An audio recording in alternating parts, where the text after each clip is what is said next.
আসসালামু আলাইকুম প্রিয় দর্শক।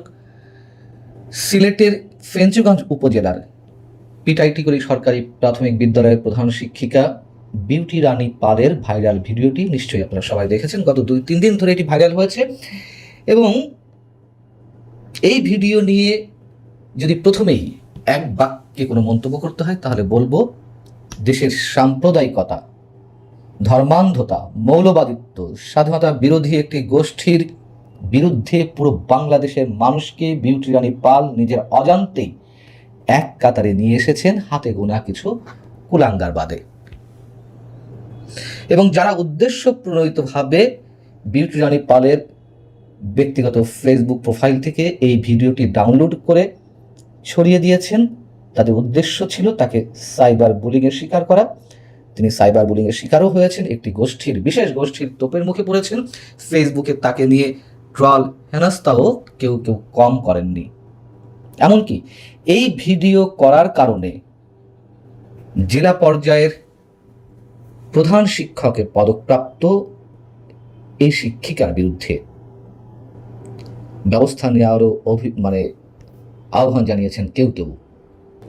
সেই সময় তিনি একটি ভিডিও করেছেন, আরেকজন হয়তো তুলে দিয়েছেন, সে তার ব্যক্তিগত ফেসবুক প্রোফাইলে আপলোড করেছিলেন।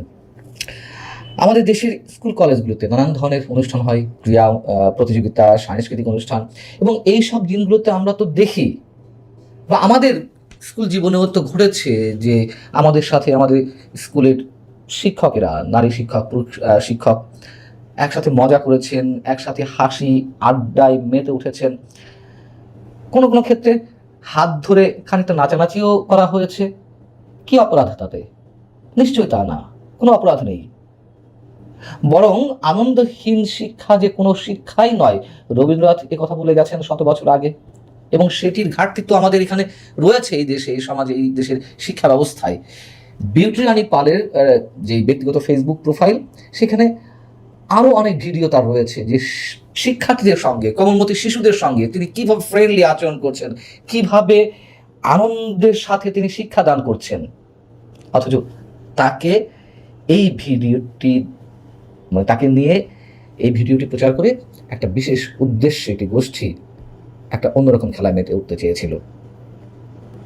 সমালোচনা হয়েছে, কিন্তু যতটা না সমালোচনা, আমি আগেই বলে নিয়েছি, সারা দেশের মানুষ তার পক্ষে সোচ্চার হয়েছেন, যে যেভাবে পারেন তার পক্ষে কথা বলছেন, এবং শ্রাবণের মেঘগুলো জড়ো হলো আকাশে স্টিল ছবি দিয়ে, ভিডিও দিয়ে যার জায়গা থেকে এই গানটি জুড়ে দিচ্ছেন। কি এক অভিনব প্রতিবাদ! আমি এটি নিয়ে অনেক কিছু বলতে চেয়েছিলাম। ফেসবুক অনেকটা সময় নিয়ে আমি স্ক্রল করেছি, অনেকে মন্তব্য পড়ার চেষ্টা করেছি। অসম্ভব সুন্দর সব প্রতিবাদ, সব তো আর তুলে আনা সম্ভব নয়। আমি একজন মানুষের একটি স্ট্যাটাস পড়ছি আপনাদের সামনে।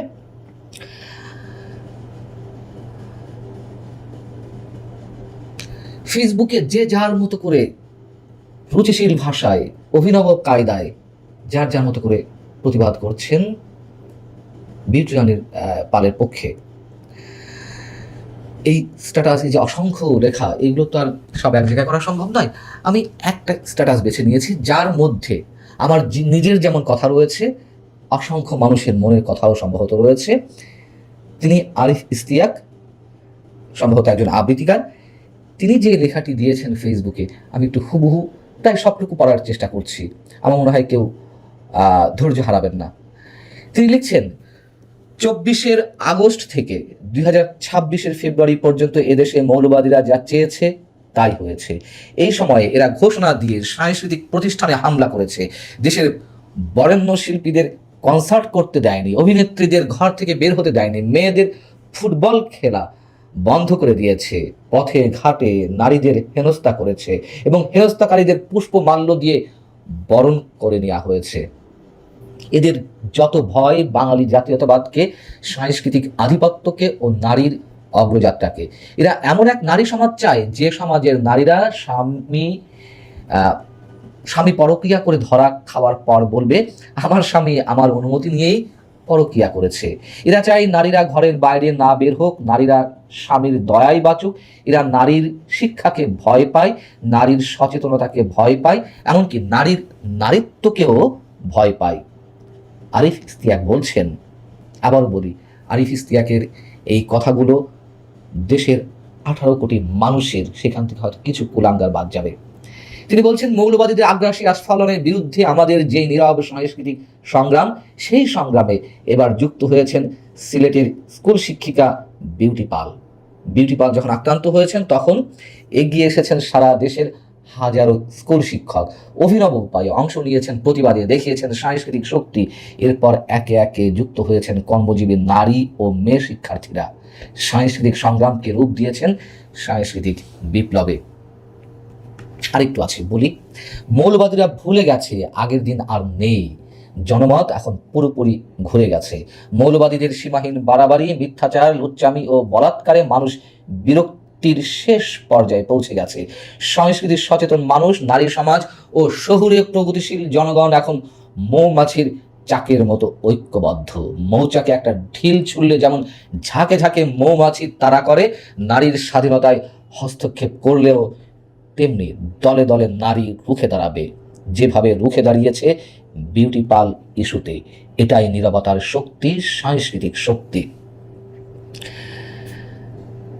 আগেই বলেছি, বিউটি পালের যে ভিডিওগুলো রয়েছে, অন্যান্য ভিডিও, সেই ভিডিওগুলো কতটা বিজ্ঞানসম্মত, কতটা সংস্কৃতি নির্ভর, কতটা আমাদের কোমলমতি শিক্ষার্থীদের শিক্ষাদানের জন্য মানে আনন্দময় একটা ব্যবস্থা, সেই ব্যক্তিটিকে নিয়ে একটা বিশেষ গোষ্ঠী এমন নোংরামিতে মেতে উঠেছিল। তার ভিডিও মানে একটা রুচিশীল ভিডিও, সেটিকে অন্যভাবে উপস্থাপনের মধ্য দিয়ে বাধ্য হয়ে বিউটি রানী পাল কি করলেন?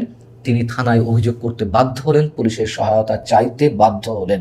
তিনি তার সাধারণ ডায়েরি জিডিতে উল্লেখ করছেন যে একটি সাংস্কৃতিক অনুষ্ঠানে তার গান পরিবেশনের ভিডিও উদ্দেশ্য প্রণোদিতভাবে সামাজিক যোগাযোগ মাধ্যমে ছড়িয়ে বিভ্রান্তিকর প্রচারণা চালানো হচ্ছে। ভিডিওটির একটি সংক্ষিপ্ত অংশ প্রাসঙ্গিক তথ্য ছাড়া প্রচার করে তার ব্যক্তিগত, সামাজিক ও পেশাগত মর্যাদা ক্ষুণ্ণ করা হয়েছে। বিকৃতভাবে উপস্থাপিত ওই ভিডিওকে কেন্দ্র করে বিভিন্ন ব্যক্তি ও ফেসবুক পেজ থেকে বিভ্রান্তিকর তথ্য ছড়ানো হচ্ছে, যার ফলে তিনি মানসিকভাবে ক্ষতিগ্রস্ত। মানসিকভাবে ক্ষতিগ্রস্ত হওয়ার কোনো কারণ নেই বিউটি পাল, আপনার বাংলার কোটি কোটি মানুষ আপনার পাশে রয়েছে নিশ্চয়ই। এখন তার বিরুদ্ধে ব্যবস্থা নেওয়ার যে দাবি করেছেন কেউ কেউ, কিন্তু সরকারি কর্মকর্তা, সরকারি আচরণবিধি কি বলে, চাকরিবিধি কি বলে? সরকারি কর্মচারীদের দায়িত্বশীল আচরণ, কর্তব্য পালনে সতর্কতা এবং চাকরির মর্যাদা বজায় রাখার বিষয়ে একটি বিধিমালা আছে, সরকারি কর্মচারী বিধিমালা 1979। এই বিধিমালায় এমন কোনো নির্দিষ্ট বিধান নেই যেখানে বলা হয়েছে সরকারি কর্মচারীরা নাচ, গান বা সাংস্কৃতিক কর্মকাণ্ডের ভিডিও সামাজিক যোগাযোগ মাধ্যমে প্রকাশ করতে পারবেন না। অতএব কোনো ভিডিও প্রকাশ আচরণবিধি লঙ্ঘন করছে কিনা সেটি নির্ধারণের ক্ষেত্রে সংশ্লিষ্ট ঘটনার প্রেক্ষাপট বিবেচনা করা যেতে পারে। এক্ষেত্রে প্রশাসনিকভাবে কয়েকটি বিষয় গুরুত্বপূর্ণভাবে উঠে আসতে পারে, যেমন ভিডিওটি অফিস চলাকালে ধারণ করা হয়েছে কিনা, ভিডিও ধারণের সময় বিদ্যালয়ের শিক্ষার্থীদের পাঠদানে কোনো ধরনের সমস্যা হচ্ছিল কিনা, সরকারি সম্পদ বা প্রতিষ্ঠানের অপব্যবহার হয়েছে কিনা, সরকারি দায়িত্বের সঙ্গে অসঙ্গত কোনো আচরণ করা হয়েছে কিনা। আমার ধারণা এগুলোর কোনোটি এই ভিডিওর সঙ্গে সম্পৃক্ত নয়। তাহলে কেন তার বিরুদ্ধে ব্যবস্থা নেওয়া হবে? প্রাথমিক ও গণশিক্ষা প্রতিমন্ত্রী ববি হাজ্জাজের কাছে গণমাধ্যমের পক্ষ থেকে এটি সম্পর্কে জানতে চাওয়া হয়েছিল। তিনি বলেছেন যে ঘটনাটিকে তিনি কোনোভাবেই অন্যায় হিসেবে মনে করছেন না, গ্রহণ করতে পারছেন না।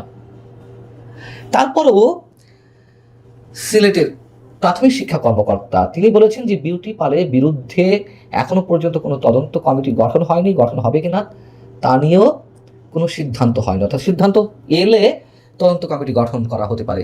আমার কথা হচ্ছে এখানে তদন্ত কমিটি গঠন করার কি থাকতে পারে?